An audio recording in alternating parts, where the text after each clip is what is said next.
3, 2, 1. Hi. Hello. This is the more. No, this is the Inside Out. Sorry. Yeah. Hey, We changed the name.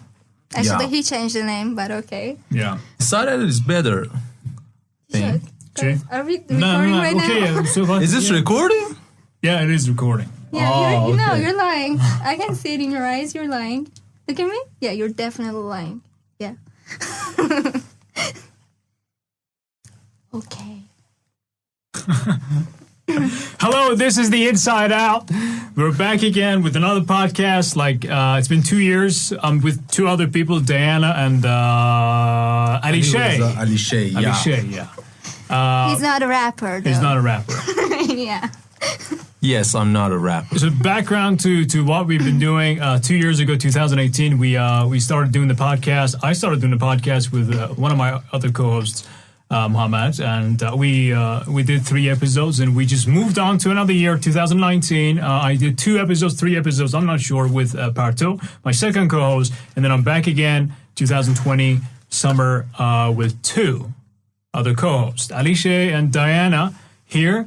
We're back with a couple of more ideas, a couple of more topics to talk about, anything. We're just experimentally talking about whatever. So here's Diana. She is a 17. dear friend of mine, and she's a very active girl. She's very smart. Oh, and thank there's you. Alishay, one of my good friends. It's been a long time since I saw him last. But yeah, so he's a technophile. He knows a lot about things. So he's a genius. These 2 are the epitome of ingenuity. So I'm going to be challenged by these 2. So what's up, Diana? How are you? I'm okay. I'm happy to be here, and I hope you enjoy this episode. Okay, that's good. What's up, Alishay? You good? Yeah, I'm good. I'm really excited All right. about being in this podcast with you two. Why are you guys. speaking like rappers? Yeah, because I'm Alishay. You know, Yeah. Alishay look like rappers, but you know, Shays is kind of Chinese word to me. Yeah, means who. It means who? Yeah, who. Ali who? Ali who. It's another like Chinese word. Oh my After- God. Okay. but yeah. Yeah, all right. All right, so we're here. We've gathered a topic here. Let me tell you something. It's summer. What is it? July or June? June. June. All right. Yeah. So it's June. Let's go back a couple of months. It was the beginning, a week of Esfand, where we heard the news of coronavirus, and then everybody was frantic about whatever was going on. So we had a lockdown, so we had to stay home, supposedly stay home, and then things changed. So we were quarantined for a couple of months. And then, we are going to talk about our, insights and perspectives on what happened pre-quarantine, after quarantine and whatever. But a lot of things changed, basically, and a lot of things are going to change more. So it was, was it the first week of Isfan? Or was it the second? I'm not really sure. When did things close down? When was it? I think it was the second week. I'm not sure. So I think it was the 8th or 9th of Isfan where things closed down. So basically, we had to stop our normal daily lives and then stay home to protect ourselves against the virus. So we're going to talk about that. So Ali, how did you approach this phenomenon of staying home and hearing about the coronavirus, the pandemic? I believe people had many kind of experiences during the lockdown. But about me, if you want to know about my personal experience, first thing you need to know is that I'm not quite a social person. I mean, not antisocial, but, I'm not as social as the people who didn't see the beauty in lockdown, I was sitting in home, working from home, sleeping like a polar bear, and I had everything I've ever wanted. And the biggest thing to mention here was that I could feel the only gap between me and happiness, and that was the people. I was like, okay, Ali, this is the time that no one will call you asking for a walk, so just use it. And I think that was a nirvana to me. Oh, but yeah? experiences. So people asking you for walks is like a nightmare? No, not like a nightmare, but sometimes yes, it's like a nightmare. Oh, yeah. Yeah. All right, so you had it good. You're in the quarantine. It was good. Yeah, it was good to me. It was good to me. Perfect. What about you, Diana? What did you do? Well, I'm quite an extroverted person, so it was really hard for me not to communicate with the people I love, not seeing them. I didn't get out of the house for like 1 month, so I didn't see my friends. I see my friends every day, so it was very tough. And, in our families, we usually don't have a lot of communications. We don't talk to each other that much. I mean, in a lot of Iranian families. So it was really hard for me not to communicate for over 1 month. Oh, yeah. All right. So, did you have it good?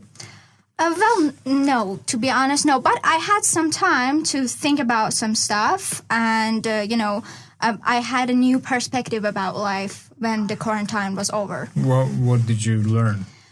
Well, I didn't learn anything. It was like a journey. In your daily routine life, you go to work, you come back home, you sleep, and there's not enough time to think about yourself, to see what's actually going on in your mind, what's actually going on, in your heart. So, I had this time to focus on myself and see what's happening, asking questions. It was hard. It was tough. I felt a lot of pain, but at the end, I think it was a good experience. For me, it was a horrible experience. Yeah, I know. Yeah. You do? Yeah, Right. I do. So basically, I started the quarantine with watching The Hobbit. So I was on a kind of a binge watching of Lord of the Rings and whatever, and then I was watching The Hobbits, and then whenever I watch a movie, I basically go after I'm done watching the movie, I just start reading on about the movie, the directors, and whatever. So the thing that I do right after finishing the movie is just check IMDb for whatever information there is. So I was fascinated for some reason about a documentary of The Hobbit and Peter Jackson. And then the first 10 days was great because it was new. And then I had been working a lot. Like I've been working since every day, 8 a.m., 10 p.m. So it was a lot of hours and then nothing. So it was good the first 10 days. And after that, it got weird. It got to the point that, basically I had no inclination to do anything. The things that I was interested in no longer seemed interesting. So the thing like gaming, I'm fascinated by games, but, nothing. So there was no enthusiasm to actually launch the game and play it. There was no enthusiasm for watching movies. So I was in a shock. I couldn't do anything and I couldn't go outside. And, I could go outside, but, the thing was that You went outside. It was weird. People wore masks, and you know how it was back then. It's better now, but back then it was really depressing. So it was cloudy every day, and then I couldn't see the sunlight. It was a swirl of nightmare. I was drowning and going down. But I learned a lot during the quarantine. What did you learn? I learned that it was a fucked up experience. We don't have to make a good thing out of everything. When I was in the quarantine, I woke up every day to these pictures that influencers posted on Instagram. Like they're working out, they're doing something positive, they're so happy. And I was like, fuck off, really? Why should I be happy in this fucked up situation? Really, it's just too much pressure. He was happy. Ali was happy. I was happy. I was happy, but I know that there are many people out there have many different experiences. That was my experience. Yeah, and he's a tech nerd, and usually tech nerds have fun with their laptop, so he was fine. But I wasn't, because I need people around me. Yeah, probably. But I believe that's okay to not be okay in these situations. Was that the Selena Gomez songs, or was that? It's okay not to be okay. No, that was I don't know. Was it Justin Bieber? What was that? It's okay not to be. It's Selena Gomez. Yeah, no. Pretty sure. Never Say Never was Justin Bieber. That was Justin Bieber. Yeah. But this is Alan the Button. He's a philosopher and don't probably don't like Justin Bieber. I don't know. Okay, so it's okay not to be okay in these situations. But influencers were influencing my ass off. It was like, stop influencing me. I'm fine with my fucking life. I don't need you to tell me what to do and what not to do. I don't need you to tell me to work out every day because I don't want to. And you feel this pressure like you have to do something. Did you also feel that pressure? I felt a lot of pressures. Like I felt everything on me, but yeah, it was bad. It was bad. Look, I had phases during quarantine. Phases. Like the first phase was good. The second phase was weird, and then we moved towards the new year. And then it was when it was the time that, it got really serious, that they stopped people from working. And then my father was home and, nobody was, supposed to open their stores. So everybody was home. So it was kind of a, relieving experience. Basically everybody was home. Nobody was, being, endangered somehow. But the fact that my lifestyle changed to a mayhem of staying up till late at night, like early morning, and then going to bed, waking up again when it was almost sundown, and then the same thing over and over again. So when you stay inside, your level of you get vitamin D deficient. Basically your serotonin drops. You get depressed. It just gets really bad to the point that you no longer know what you want. So. And then I don't care about the influencers pretty much. They influence nothing. But, they influence the people who have no power over themselves. So yeah, but, the number is going up like crazy. I don't know why people care about these shitty people. Like, who the fuck are you to influence me? Yeah, true. Yeah. Okay, even a philosopher can't influence me. You are just a shitty person. Right, so coronavirus fucked up everything. Not many, just basically, I don't know, I wish it hadn't come somehow. But there are a lot of things that, change, and there are a lot of things that will change in the future. So what do you think are the upsides of coronavirus? I believe there are lots of upsides here. I don't know. The first thing I believe is that people know, I don't know how to improve their health and their hygiene in their life. And first of all, they know how accurately can wash their hands. This is probably a little thing, but I believe that people must think about their body and their health.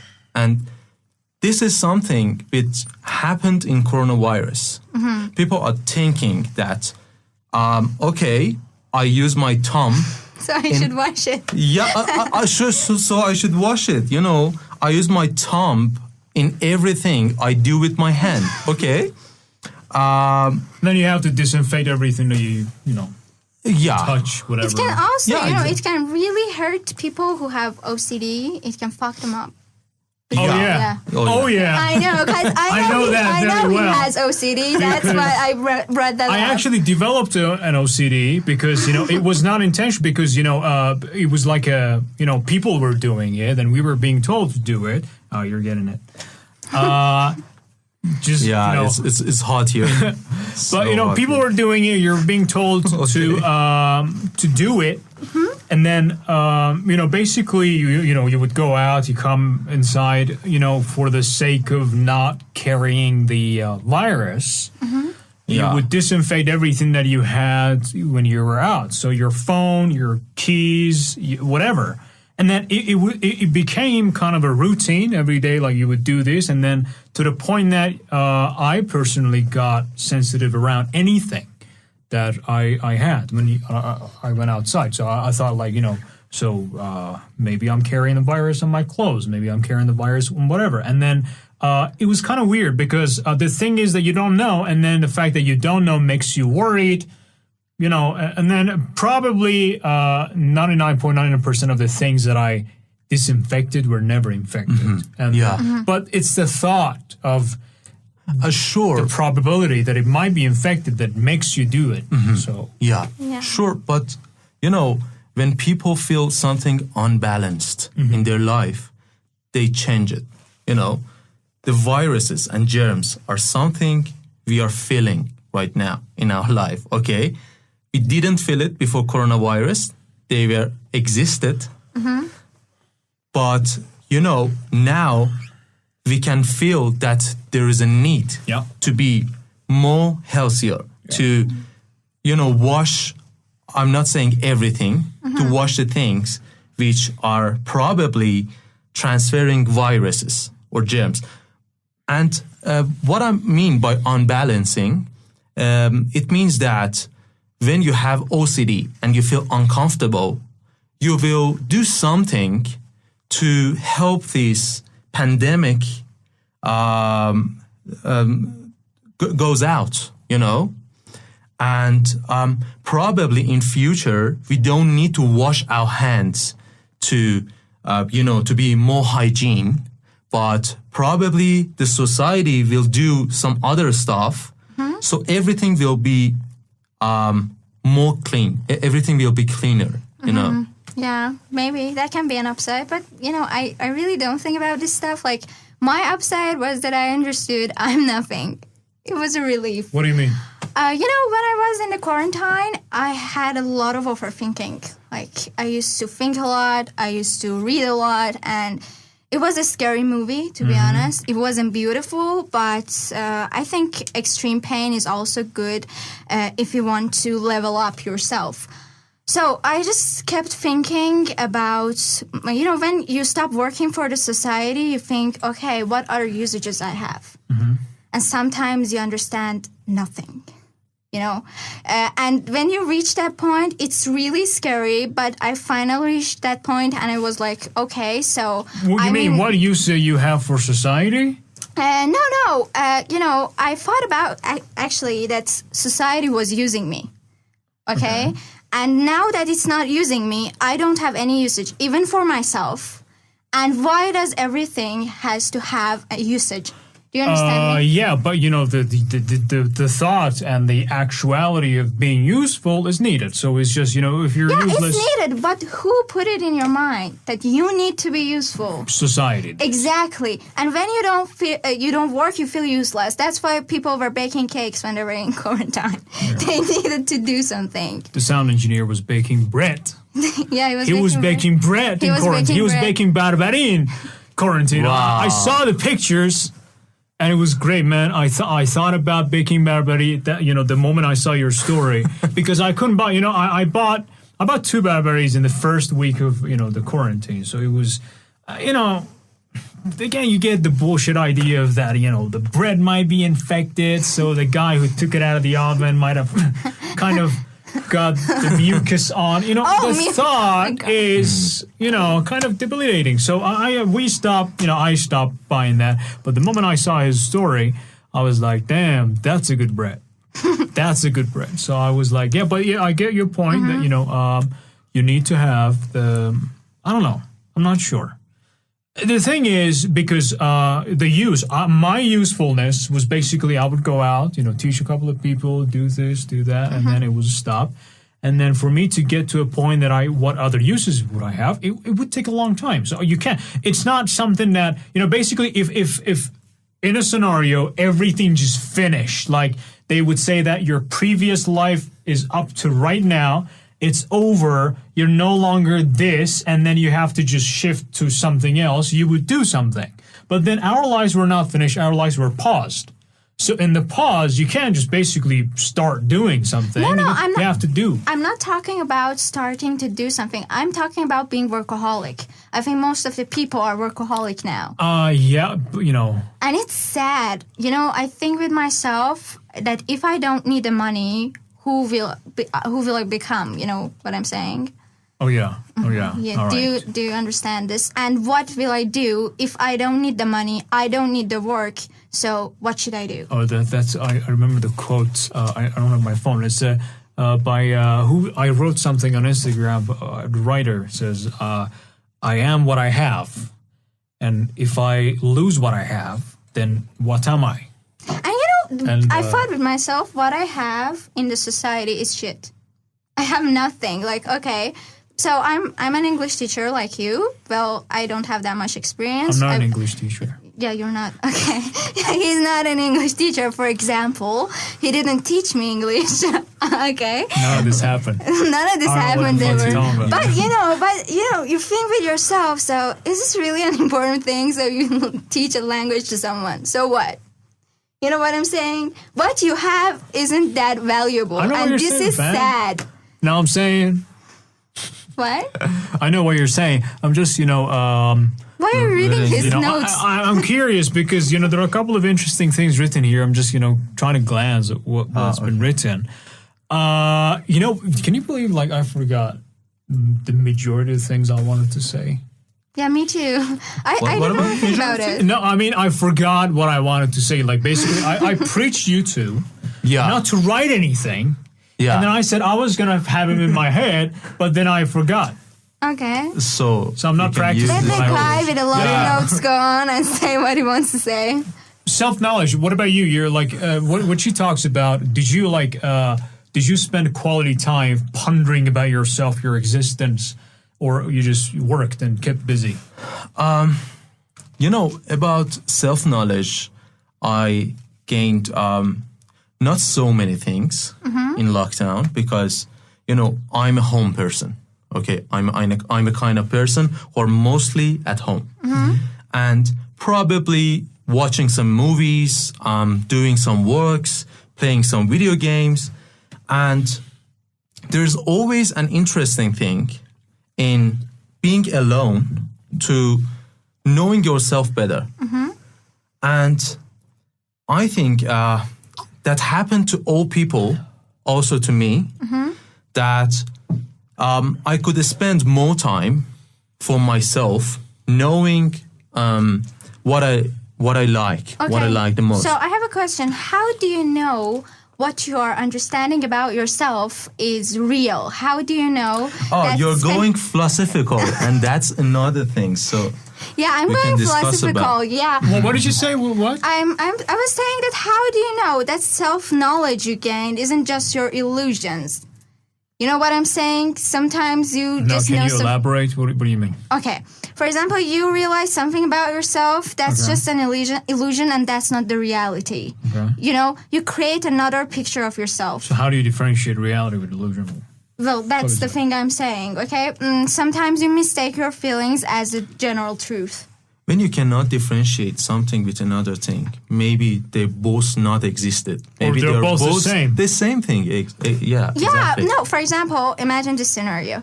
You are not a lonely person. You have a lot of people around you. Okay, so this is the reality. You have a lot of people around you, but deep inside you feel alone. You consider this feeling as a general truth, and you believe that you're lonely. Yeah, I know. Yeah. So I didn't quite get what you said because I was paying attention to that number. But but that's kind of, if you want to go there. Oh. Yeah, that's a long path. If you want to come with me, you can come. I really didn't get what you said by loneliness. Yeah. Guys, sorry. I know. Okay, but about self-knowledge, I believe that every person had a past before his current situation, and that past would define the future. Can we have a pause? Like a 2-minute pause, please? Yeah. Can you? After he's done? Okay. Yeah. So, what was I saying? You said that past influences the the future, of course.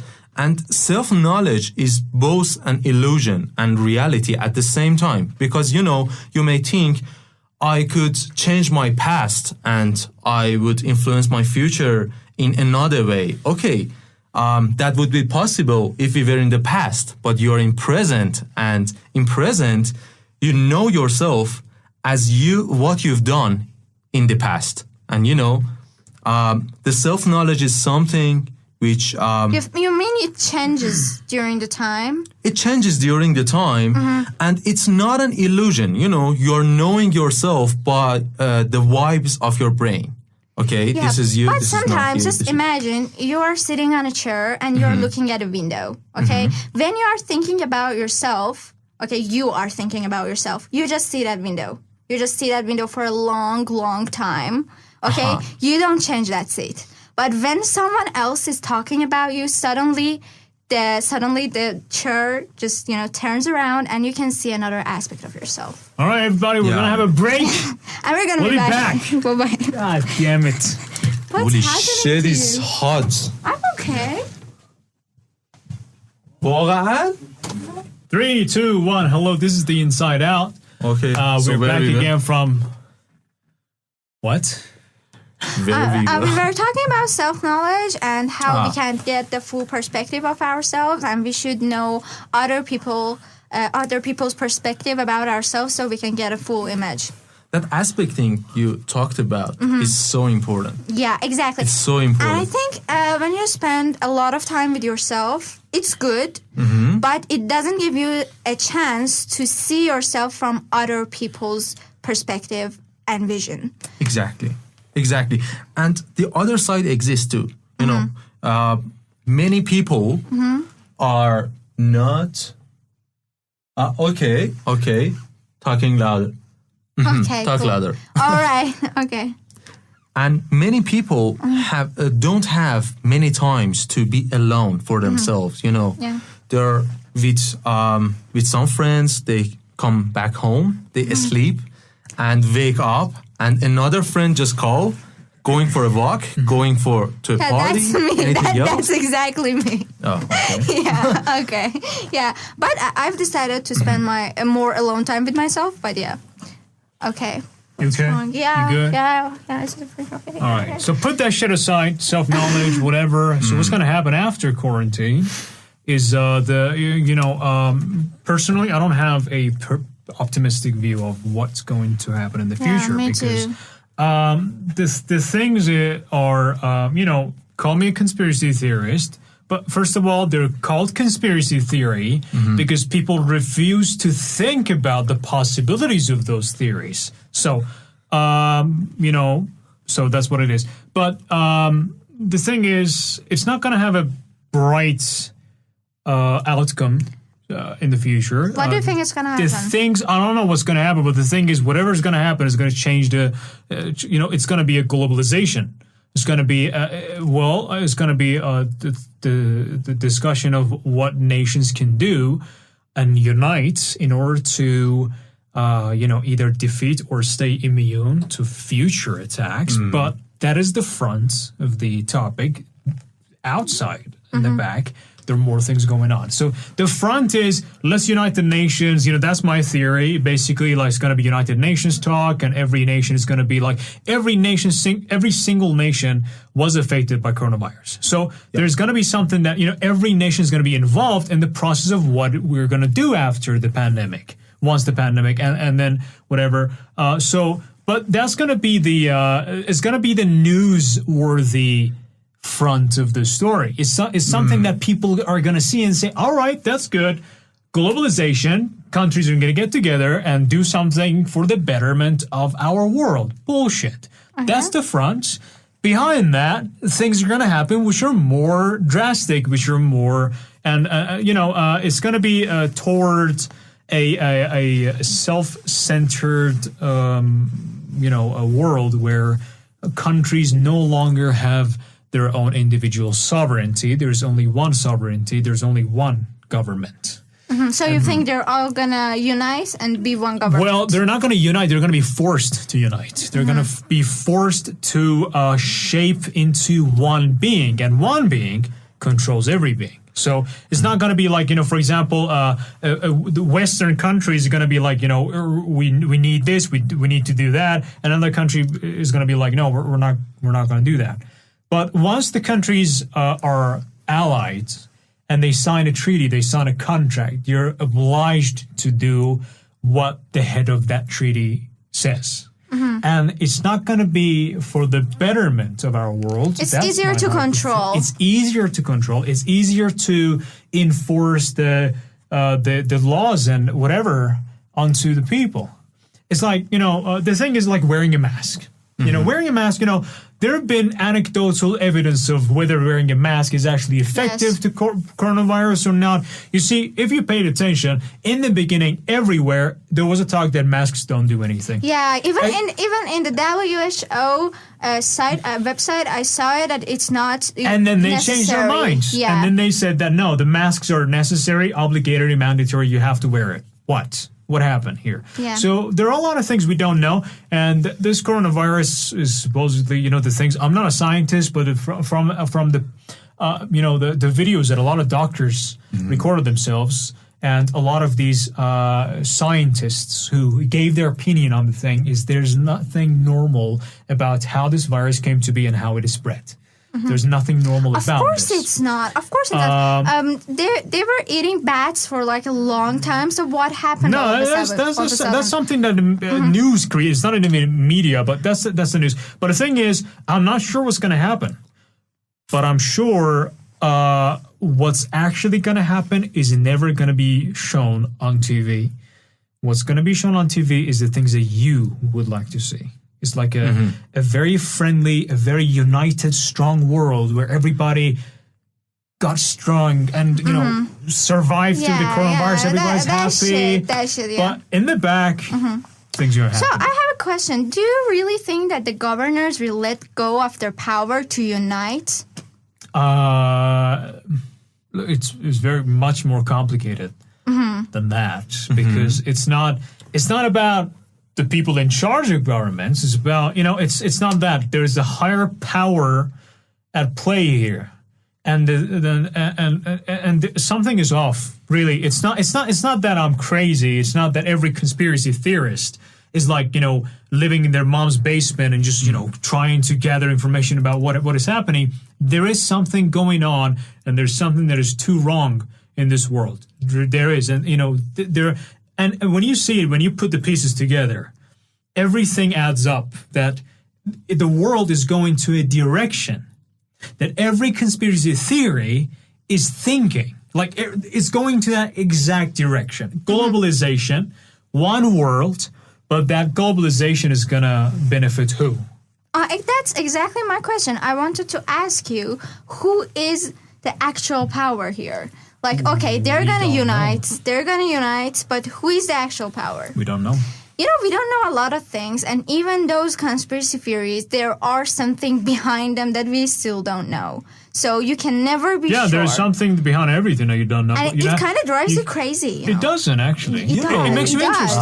Yeah, it makes you interested, but the fact that you will never know the truth, it's kind of, you know, it suffocates you. Diana, if, you know, if there is a power behind all these nations, you know, why it should be created in this coronavirus time? You know, if there is a power behind every kind of nation, okay, so there was a power behind all of them, and nothing new should be created in this coronavirus time after the pandemic, or I don't know, globalization or anything like that.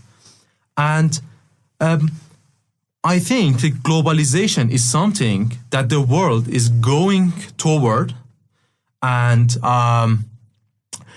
the base reason is that we are getting more and more connected. And you know, if there is something shitty in, for example, Middle East, we see a lot of shitty things in Middle East, you know, it can be brought to America. It can brought to, I don't know, Europe. You have a very optimistic view here. Come on, that's not optimistic. That globalization is different. That globalization is really different. And this is the thing that Mehdi was talking about. It's like a better way to control people. And I think that, no, America won't let, I don't know, Asian people to bring their problems there. I think this will never happen. And well, personally, I think the media is being controlled. It's being controlled, and we don't know what's really going on. And what is highlighted is... Ebola was started in Africa. Ebola was started in Africa, but didn't spread it. Who treated Ebola in Africa? Do you remember that video that woman said the Ebola was created by the scientists? Actually, you know, I don't have that view that you do. Okay.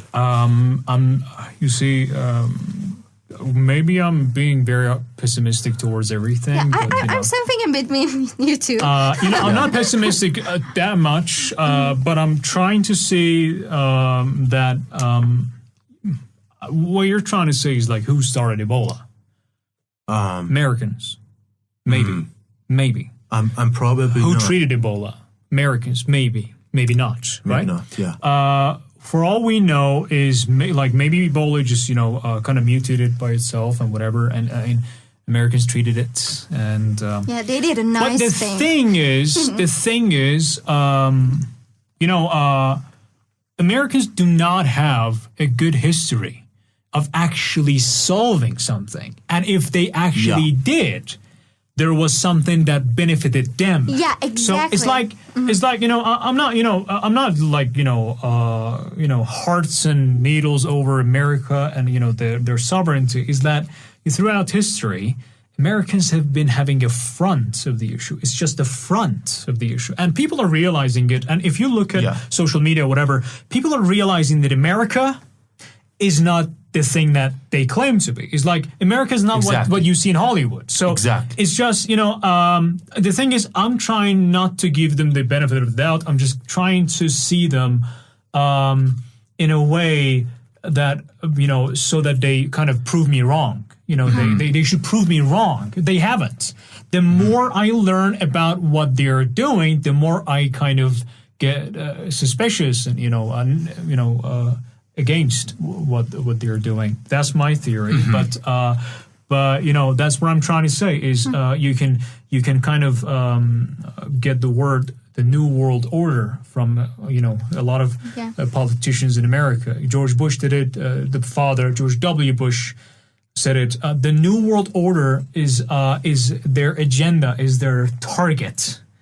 Is people. When you talk about conspiracy theories, that people, you're crazy, whatever, you're hallucinating, whatever. But maybe I am. I'm not leaving the option that maybe I'm wrong. Maybe I'm totally wrong, and maybe I'm not. And based on my reasoning and knowledge, I'm very much not. And based on that's what I'm thinking. So is that like the New World Order benefits who? It's like war for Americans benefits who? It's like when they impose war on a country, are they going to liberate the country? We know what happens. The countries they invade. Nobody's doing charity in the modern world. Not America, not any other country is doing charity here. Of course. Yeah. But we have win-lose games, we have lose-lose games, and we have win-win games. Okay.